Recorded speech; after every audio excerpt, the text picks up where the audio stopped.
Hello, welcome to another Trinity teaching. This is lesson 11, Spells and Spellcrafting.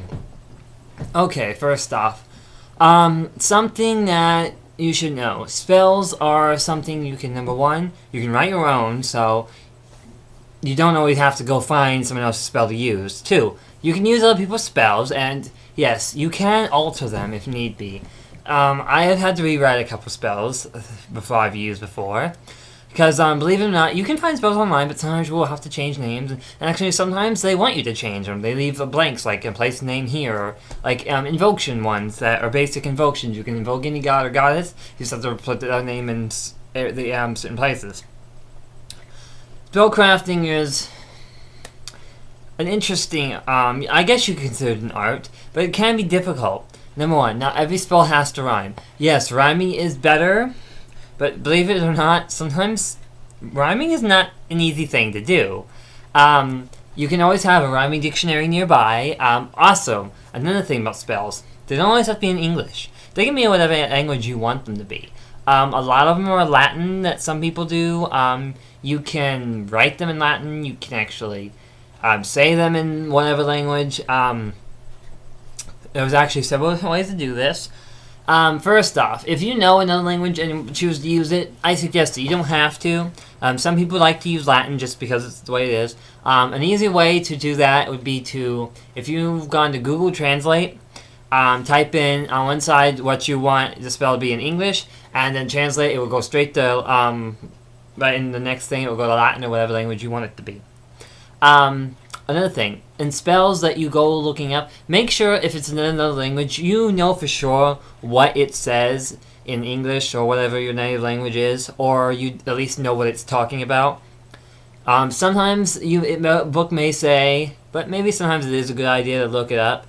A good thing to keep nearby is a dictionary or a different language dictionary. I have a Latin to English and English to Latin dictionary, which is I keep nearby. It is good to know words.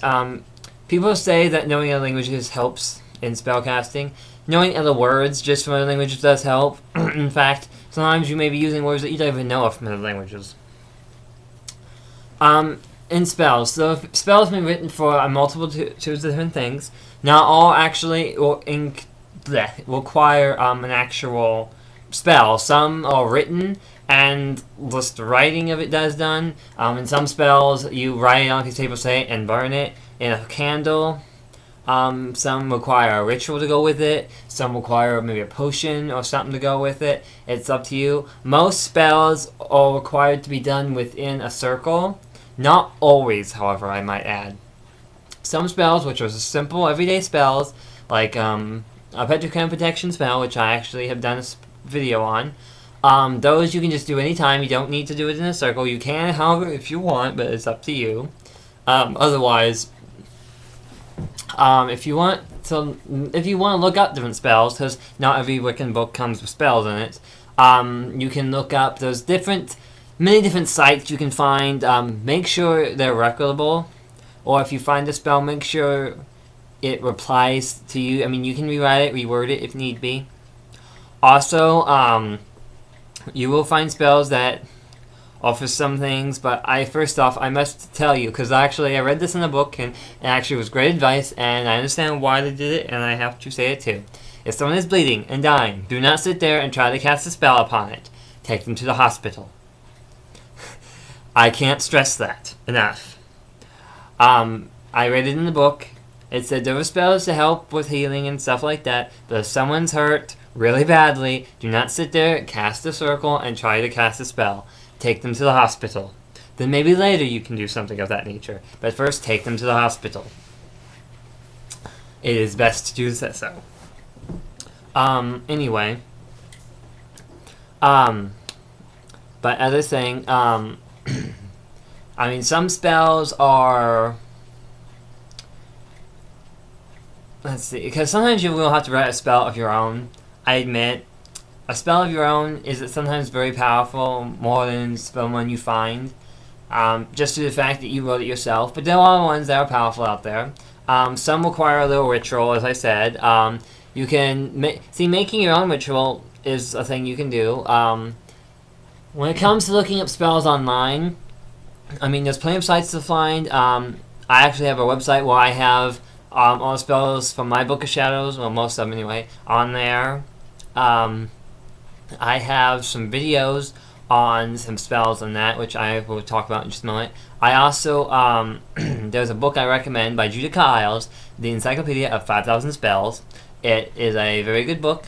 It's got, as I said, 5,000 spells in it, from A to Z, from so many different things, for so many different things. There are some in there which also in the book says, it says you should not try, because they either include toxic herbs or things that you just should not mess with. It's due to the fact that they're just for historical reference. But mainly, it's a book that you can do a lot of them out of it. But in one thing, I said before, do not invoke what you cannot banish. And those things that talk about book things in there, you can invoke, but you probably won't be able to banish. So I suggest you be careful on what you look for. Anyway, there's also a fine line between things you should and should not do. You should know that line, number one. Anyway, number two, the videos I was talking about, there are several different types of spells, and I have videos on them. I have videos on normal spells, which are just plain spells. I have videos on curses and hexes, which I talk about that you should only do if it's absolutely necessary, if someone forces your hand, if it's required, it's deserving, it's one of those things that you must put a lot of thought into. I have some potion videos on different potions. I have charm videos. I only have one charm video, not charmed, charms as in charms that you can make. But I only have one due to the fact that I don't make many charms. Some of these spells are from the book that I was referring to. Some are from different books. A couple are actually of my own. There are different types of spells all over. Spells can evolve and be extremely elaborate. Spells can be extremely simple. There are some really old spells you can find. There's some really more modern spells. More modern, I've seen, usually require, like, some most older ones will say a candle. Some newer ones will probably say a flashlight. But they can easily change. You can also more modernize. Also in spells, you can easily replace certain things if need be. The main thing you can replace, I know of, is candles. If it calls for a certain color candle, white. A white candle can replace any candle that you need. It's because it's pure, you can easily fill it in. I've read this in many different books, and I've actually had to do it myself a couple times to replace it. Let's see. When you make your own spells, which I have, and you do them, believe me, it gives you a very interesting feeling. You just feel more attached to what you were doing because it's like your baby, I should say. Because you're doing something you've created. I have, because, let's see, for my coven, I've created a couple spells. The spell to create my coven, the spell to break it if need be, the spell to awaken stones, still magical names, a spell I performed at their graduation. I've made several and done several. When you make your own spells and you cast them, it just feels very good. But as I said once before, there are spells all over the internet you can use if you really need be. Some people prefer to use other spells, like ones written from other places, before they start making their own, because it's one of those things that it's more as your experience goes along. Some are more interested in doing other spells. When it comes to doing spells, one, you must really believe in what you are doing. You can't just, like, jokingly do it. And actually, sometimes if you jokingly do something, it won't turn out the way you want. It will turn out really, really bad. Spells are something that you mustn't take lightly.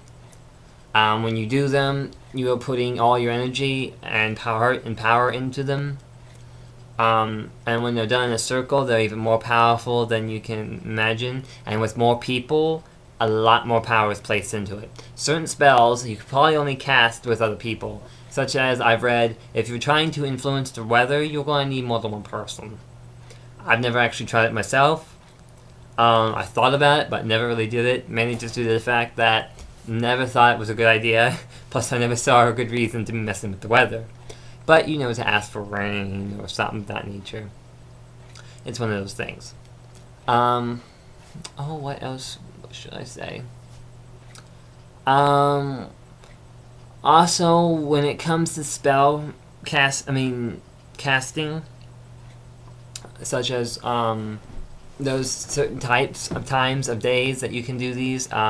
Some require the new moon, some require the full moon, some require a certain day, a certain hour, the sun or moon or whatever to be in a certain zodiac position.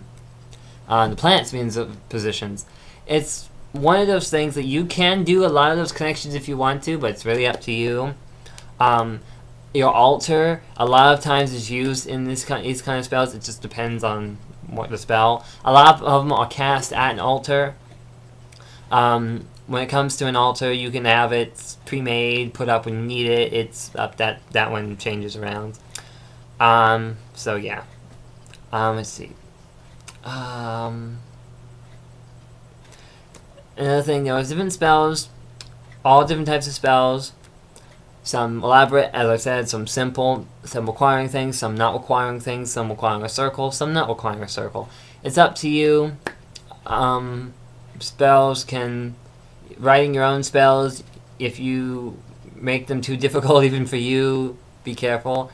Yes, also, as I said about altering things, altering ingredients is possible. Like if you're making a potion, because maybe you can't find it. I mean, when it comes to potion making, there's a lot of different herbs you can use when you come in the potions and using spells, or when you use herbs and spells in general, just certain herbs. A lot of them can be found in your local spice cabinet at your local grocery, but when it's one of those things that you really need to think about what you could get a hold of. Anyway, thank you for watching. I hope you learned on more spellcrafting. Look up more information if you need be. Again, questions, comments in the bar below. Thank you for watching. So until next time, keep learning, keep reading, keep watching. Thank you very much. See you next time.